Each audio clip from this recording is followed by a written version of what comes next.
이 주소가 맞는데.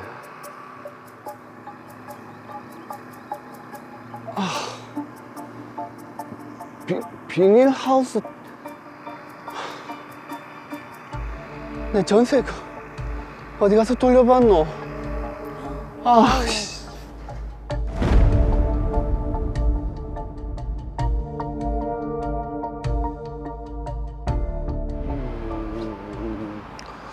뭐 집이 깨끗하고 좋네요. 보증금도 저렴하고. 여기 주인분이 이 근처보다 한 5천 원 싸게 내는 겁니다. 혹시 뭐 특별한 이유라도?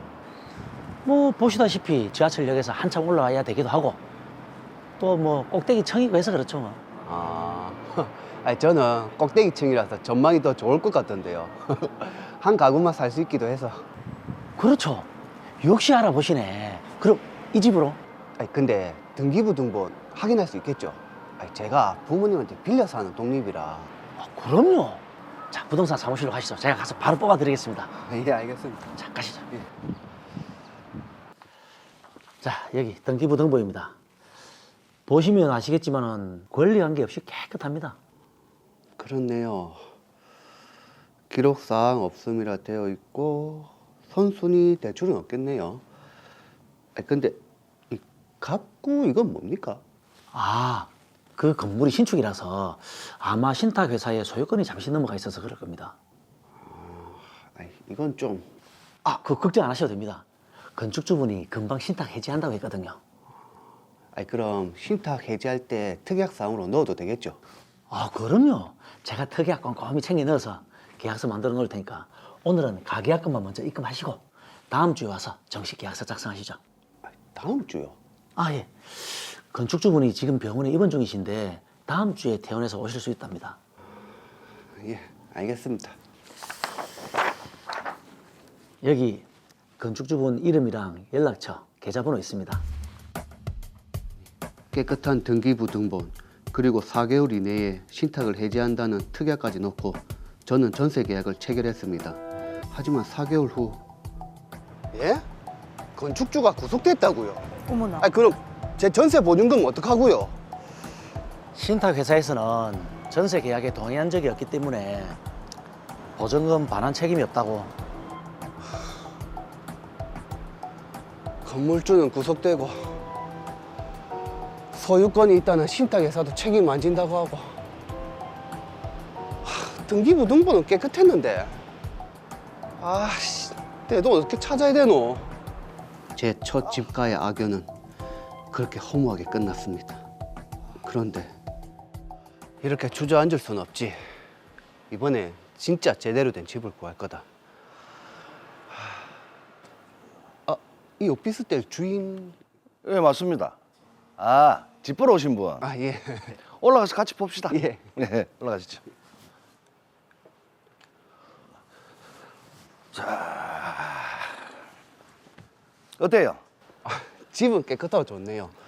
아니, 근데 대출이나 이런 게 걸린 건 아니겠죠? 아이, 그거는 걱정 안 하셔도 됩니다. 이 건물 전체가 내 거기도 하고 지금도 세입자가 많아가지고 그 대출 이거는 얼마 안 돼요. 아니, 그래도 대출이 있으면 좀. 이 오피스텔 그 전세로 하실 거죠? 아니, 전월세로 했으면 하는데요. 그러면은 그 보증금 3천에 30. 일대에서 이만한 컨디션에 이만한 조건 잘 없습니다. 그건 맞는 말인데 그래도 대출이 있으면 좀. 그 아까부터 대출이 걸리는 모양인데 그거는 몇 달 안에 내가 다 갚을 거니까 걱정 안 하셔도 됩니다. 아니면은 그 특약으로 넣어도 되고요. 아, 진짜요? 아니, 그럼 그 부분을 특약으로 넣고 계약을 하면. 좋습니다. 옆에 부동산에 내가 이야기를 해놨으니까 가서 계약서 쓰입시다. 예, 알겠습니다. 예. 두 번째 집인 만큼 정말 따지고 따져서 골랐습니다. 그런데 이 아저씨는 전세 계약이 다 끝나가는데 연락이 안 되나? 보증금도 돌려받아야 되는데. 뭐지? 저 혹시 로아 오피스텔 사시던 분 아, 예, 그런데요. 혹시 바뀐 임대인 연락처 압니까? 아, 임대인이 바뀌었다니요? 여기 피해자 또 한 명 더 있네. 우리랑 계약했던 주인호 씨가 이 건물을 정호근 씨한테 양도했답니다. 그런데 그 사실을 우리한테 알리지도 않고 계속 월세를 따박따박 받아가고. 아이, 건물주가 바뀐 걸 얘기 안 했다고요. 아, 그럼 새 건물주가 전세 보증금을 돌려줘야 되는 거 아닙니까? 근데 그 새 건물주가 은행에서 대출을 했다가 그걸 못 갚아서 이 건물이 지금 이미 경매에 넘어갔다잖아요. 괜찮아요. 두 번째 집도 전세 사기라니.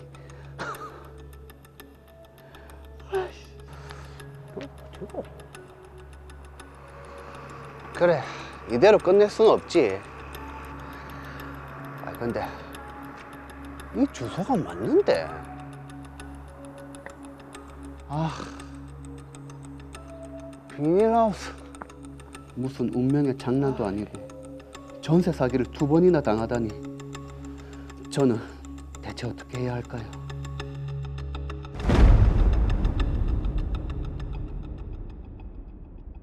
네, 아우, 이거 정말 어떻게 해야 할까요? 전세 사기를 한 번도 아니고 2번이나 당하다니요. 그렇죠. 정말 이 하늘이 무너질 것 같은 그런 심정일 것 같은데 빨리 사건 해결부터 먼저 해봐야 될 것 같습니다. 네, 그러면 박호진 씨가 이 첫 번째 사기를 당했을 때부터 차근차근 짚어보도록 하죠. 등기부등본을 확인했는데 여기서는 깨끗했단 말이에요. 근데 계약 당시에 소유주가 이 신탁회사로 돼 있었던 게 이게 아무래도 문제가 있었던 것 같습니다. 네, 전세나 전월세를 계약을 할 때 부동산이 신탁 물건이면 특히 주의를 하셔야 합니다. 제가 사건을 미리 좀 알아봤는데요.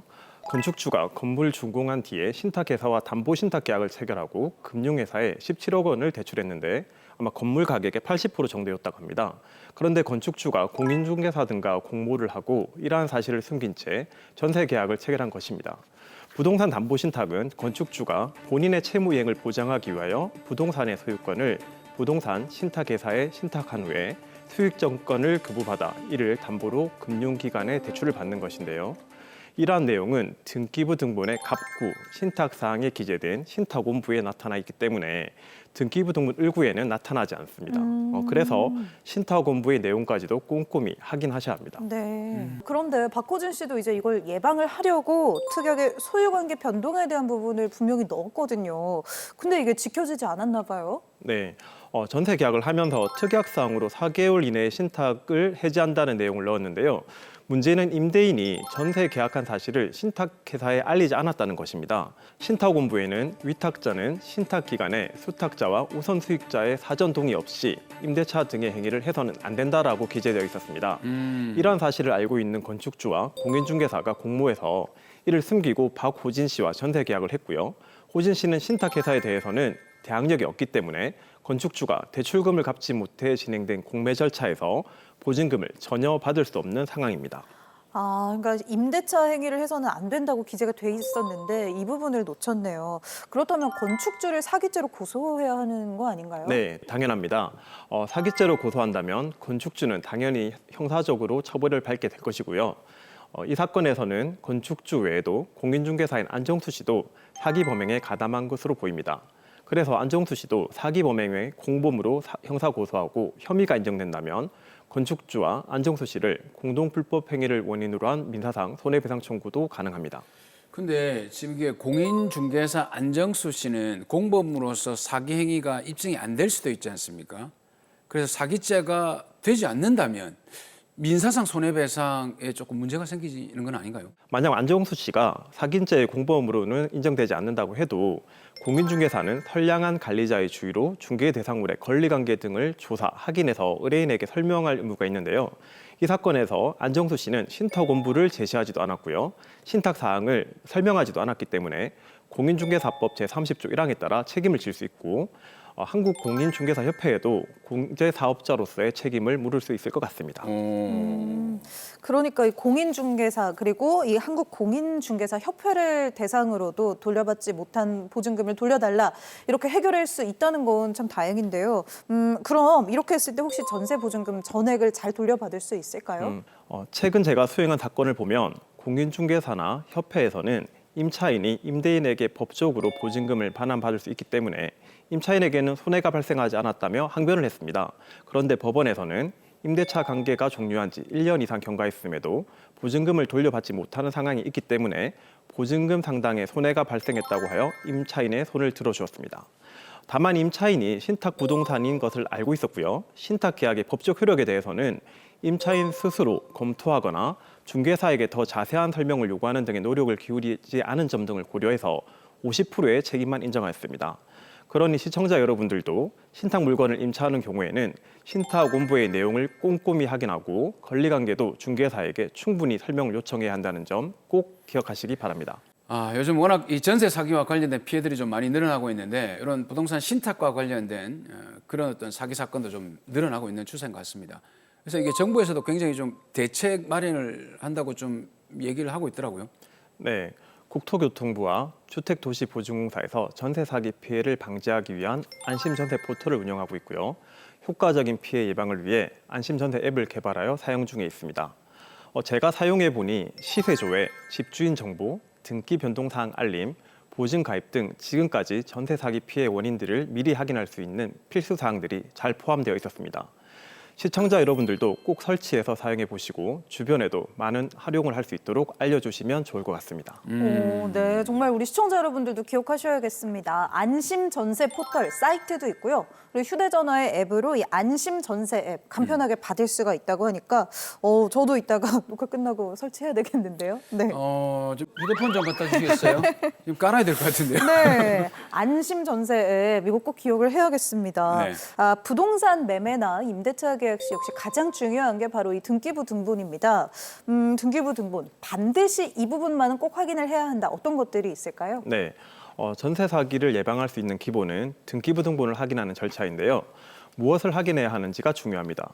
먼저 집주인의 채무 상태가 깨끗한지를 파악해야 합니다. 계약하기 전부터 과도한 근저당권이 잡혀있는 주택이라면 계약을 피하는 것이 좋겠죠. 선순위 근저당권이 있는 집을 계약하게 되면 세입자의 전세금은 추후 부동산 경매 시에 변제 순위가 후순위로 밀린다는 뜻이기 때문입니다. 그리고 단독주택일 경우에는 건물 등기부 외에도 토지 등기부도 같이 발급받아서 확인하셔야 합니다. 토지 위에 어떤 권리관계가 설정돼 있는지가 명확하지 않아서 나중에 예기치 못한 피해를 볼 수 있기 때문입니다. 네. 단독주택일 경우에는 토지까지 한 번 더 확인을 해야겠네요. 자, 오늘 만나보신 이 주인공 박호진 씨는 이후에 또 한 번의 전세 사기를 더 당했습니다. 이번에 이 두 번째 사례는요, 진짜 집주인이 작정한 게 아닌가 이런 생각이 들던데요. 네, 전형적인 전세 사기 수법 중에 하나로 보이는데요.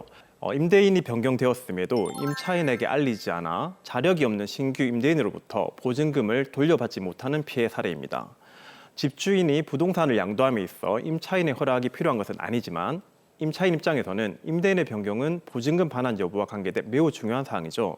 그래서 원칙적으로는 임대인이 변경되면 신규 임대인이 보증금 반환 의무를 승계하지만 대법원은 임차인이 임대인의 변경 사실을 알고 난 즉시 기존 임대인에게 이의를 제기하면 기존 임대인의 보증금 반환 의무가 소멸되지 않는다고 보고 있습니다.